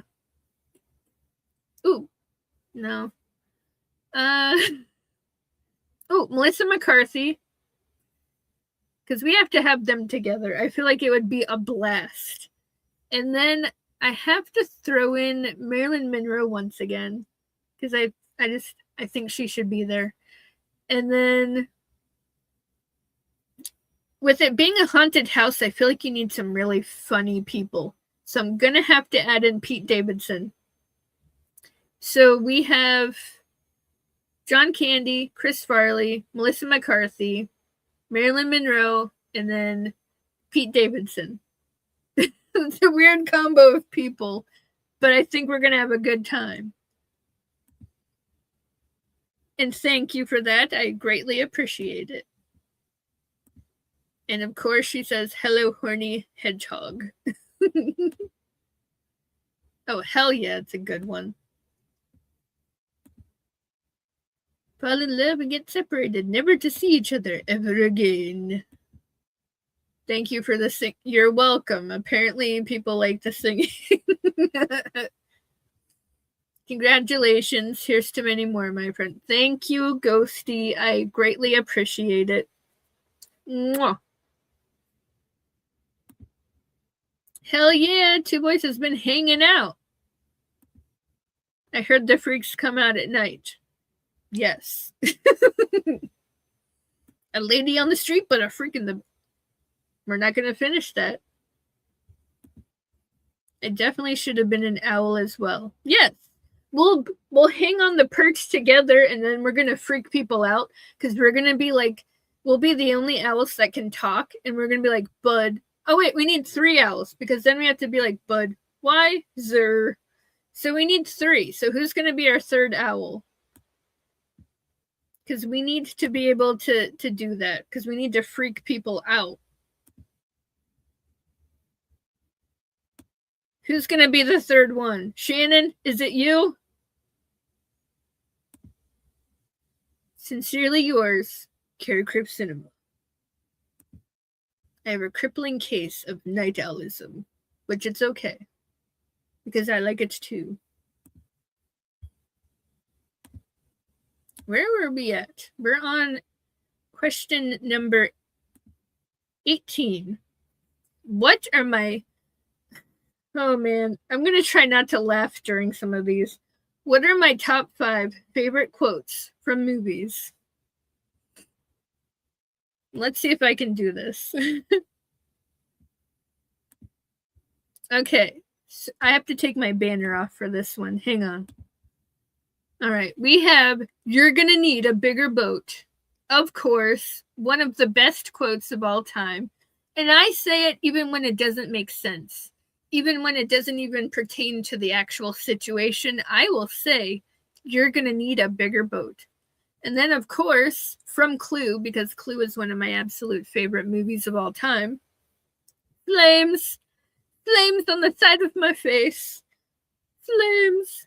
I love that. She even improvised that too. So kudos to you, Madeline Kahn. And then we have Miss Emma Bunton down there from Spice World. She goes, "You know, fun, like ha ha ha ha ha." I do that even when it doesn't even pertain to anything. I just think it's fun. And you gotta love Chris Farley when he says, "Holy shnikes," because it's a great quote. And then we've got Mr. John C. Reilly down here from Step Brothers. "That's so funny. The last time I heard that, I laughed so hard I fell off my dinosaur." I love that one. Even when it doesn't make sense, why not say it, you know?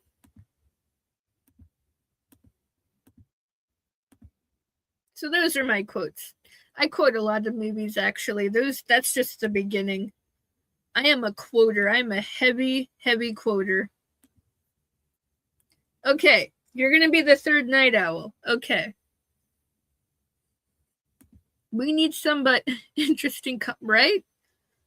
I got just a bunch of people. Just a bunch of, like, who wouldn't want John Candy and Chris Farley in the same room? Right? Yes, there's a dinosaur mention. Sorry, because what I just said made no sense. I meant I hope you are too. That's okay. We don't make sense around. We don't make sense here in these parts, right? Yes, a dinosaur mention. I'm not as scared. I love the fact that you watch any movie, and I mean everything. Like me, what's the movies you regret watching that made you think the movie is unnecessary? Halloween Resurrection. Sorry, Davey, but Halloween Resurrection was unnecessary. And also, okay, I got one. Season of the Witch. I'm sorry, but it was unnecessary. They could have made that a whole other thing. Okay? I wish I didn't have to work. I'd come on the panel and kick it with Carey. Well, of course you would. You know there will always be a stream. I just wanted it to be me because I wanted it to be intimate, and I wanted it to be a get-to-know-me stream. This is awesome. Well, thank you. Oh, I'm going back to that. Hang on. Jumping into an all-ages metal show, but I hope you all have a great night. Enjoy. Have some fun. Let us know how it goes. If you could theme your house from one movie other than horror, what would your house look like?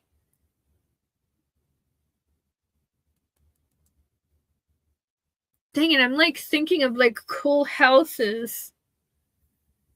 If you could theme your house from one movie other than horror, what would your house look like? Man, why is this so hard?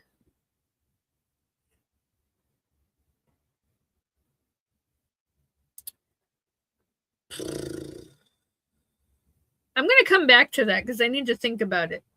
Wait, no, I got it. It has to look like the Clue house. It has to be the Clue house. Because I would want to fuck with people. I would want to have like the candlestick and the, all of the different weapons. I mean, come on. It would be a constant murder mystery show every single day and night. It's a fun party. We're learning about me. Just picking on the Halloween franchise like there's no other unnecessary movie. I'm sorry, I can't think of anything at the moment. I'm sorry. What's a movie people hate that you love then? Halloween Ends. There you go. See, I'm giving back the love because I love Halloween Ends.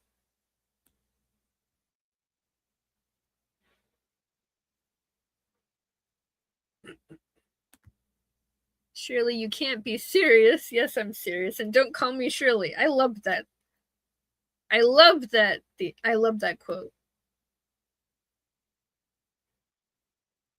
Insert inappropriate cat call here.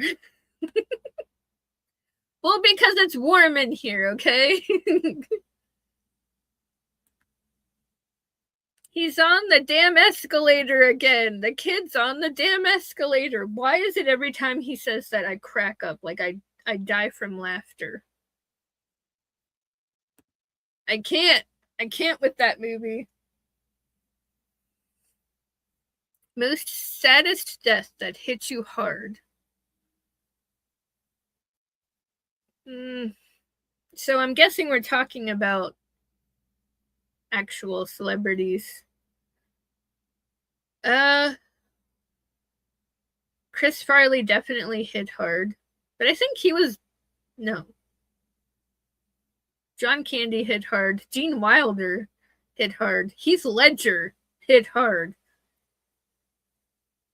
Definitely. Oh, I agree. Unnecessary. We don't need Blair Witch 2. I didn't like that one. What's a good movie when you are having a bad day? I watched The Shining. That is definitely a movie that I watch when I'm... Oh, for some reason I watch Waiting. I don't know, I love the humor in that movie, so I pop that one in when I'm in a bad mood. when I need something to lift my spirits. Pineapple on pizza, yes or no?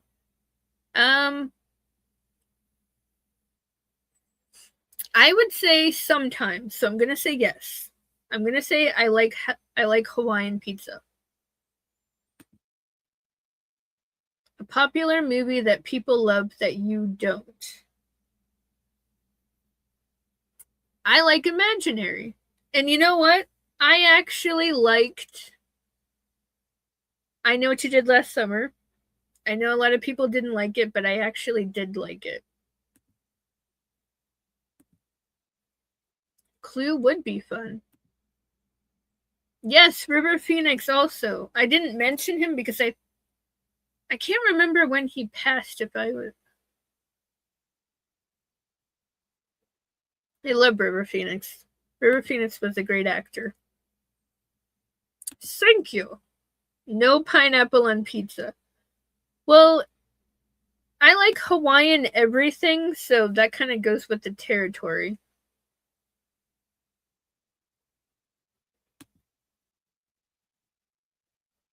Aw. I hate pineapple for well, everybody's just hating on pineapple, I guess. You misread the question. A popular movie that people love that you didn't like. That people love that you didn't. You're so much. I am confusion.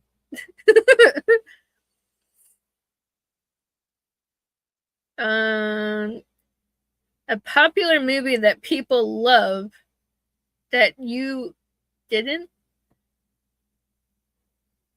like. Oh, Thanksgiving. For some reason, I don't like that movie as much. I don't know. Just not on my pizza. Okay, I can respect that. All right, we're almost there, guys. We almost got to freaking 20 questions. Question 19. Who are my top 10 favorite characters in movies? I'm sorry, but I did top 10 because I have so many. I'll try not to go into huge detail. It's going to be very hard, though. It's going to be very, very hard.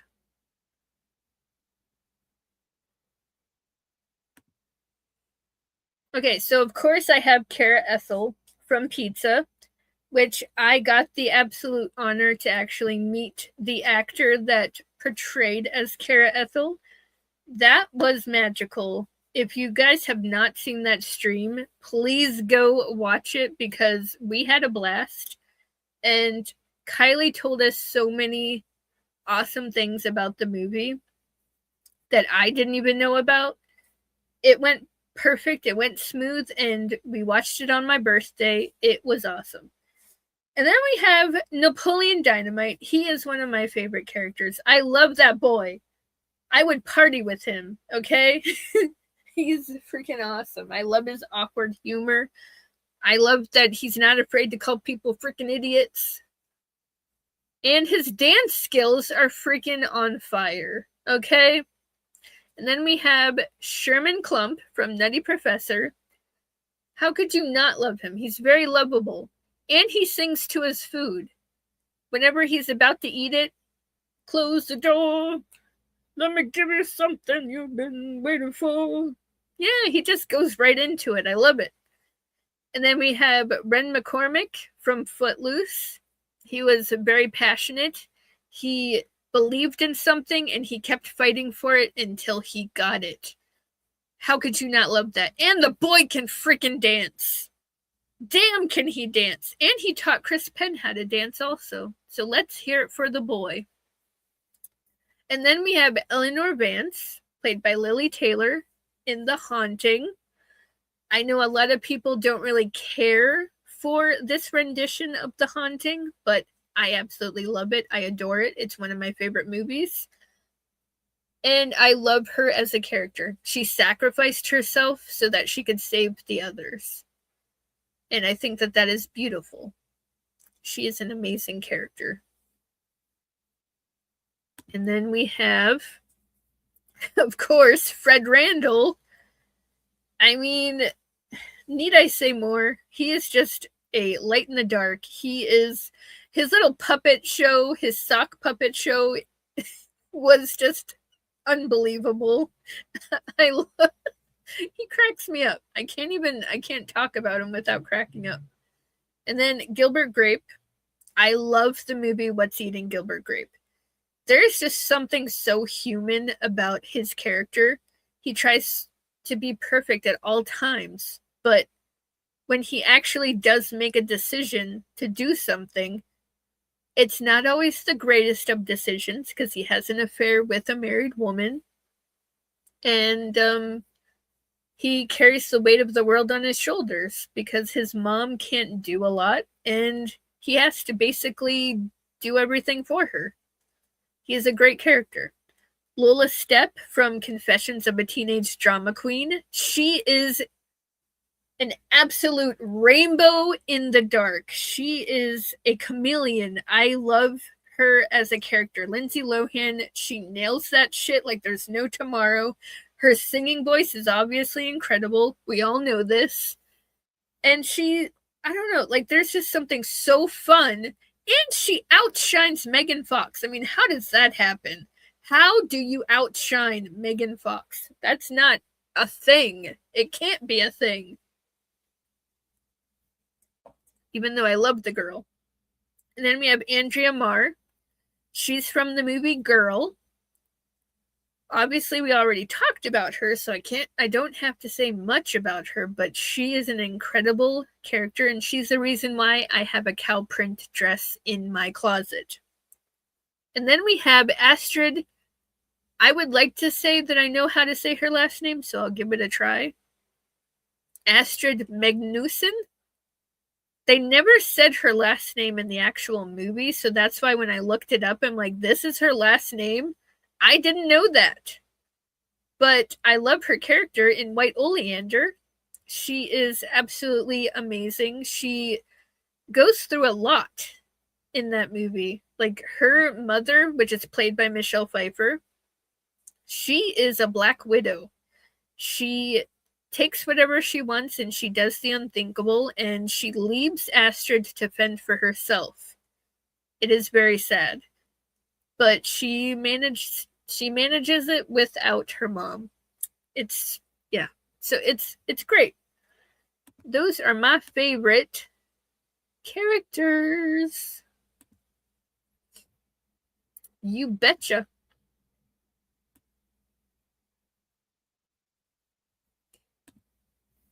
Now, where do you live? I'll send you a pineapple peanut pizza. You can send me one. I'll take it. Pineapple Army, rise up. I'll rise with you. How about that? If you could be in any movie scene, whether with other actors or solo, what would you love to reenact for fun? Ooh. Oh, man. Ooh, I got one. I would love to reenact the Pure Imagination scene because obviously who doesn't love the whole room that's filled with edible candy and chocolate, and he's literally singing to everyone. And Pure Imagination is it's an incredible song. It is awesome. If you do want to hear me sing the song, I sing it in the Willy Wonka commentary, so go watch that.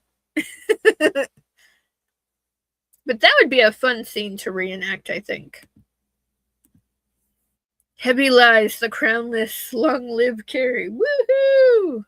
I'll be like Bender. Young Sheldon or Big Bang Theory? No, I never watched Big Bang Theory.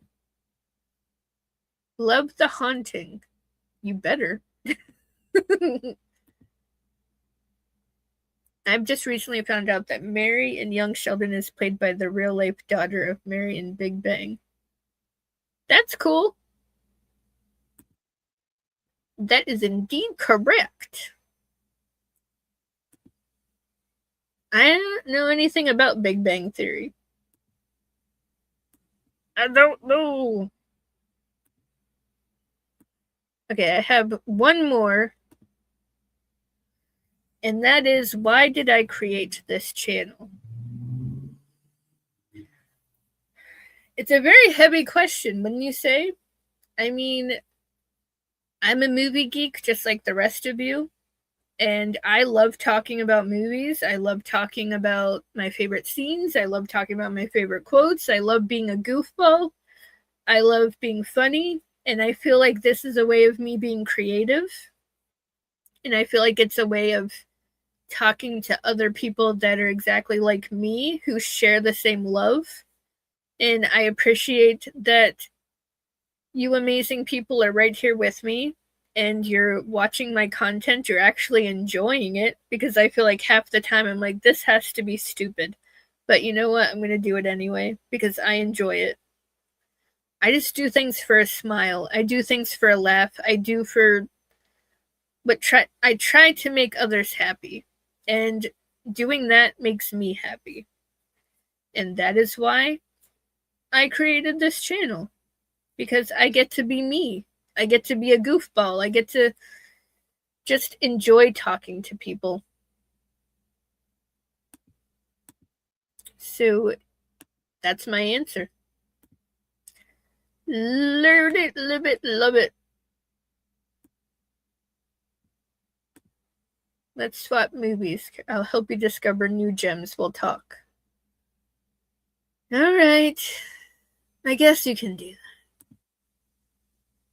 Well, yes, he also pushed me to start it, but that was the reason why. Yes, after he read my stories on my page. He was my cheerleader. Nancy Loomis! Favorite Sandra Bullock performance. I love that woman. There's so many. I love Miss Congeniality. That has to be at my top. And then I do love 28 Days. And then 2 Weeks Notice is another good one with Hugh Grant. Hell yeah, it's a fun scene. How many movies can you watch in a day? Well, I get distracted very easily, so probably only like maybe 3 or 4.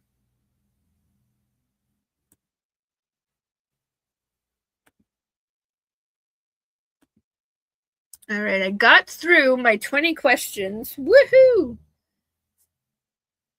I think it's going to be time for me to say goodbye. But if you guys have any last words, go. Oh my god, I forgot about Practical Magic. It's one of my favorite movies. I'm sorry, Val. I love Practical Magic. Her and Nicole Kidman is magic.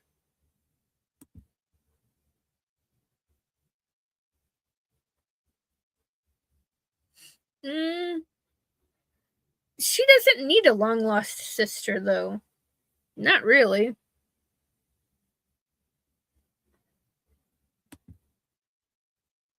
But it would be cool, though.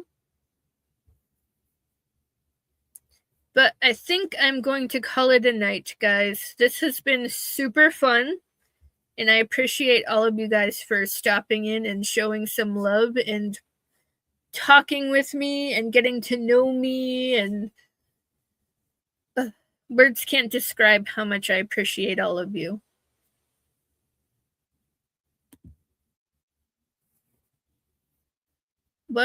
This will be my last question then. What was the first movie that instilled the passion you have about cinema? Whew. That's a hard one. That is really, really hard.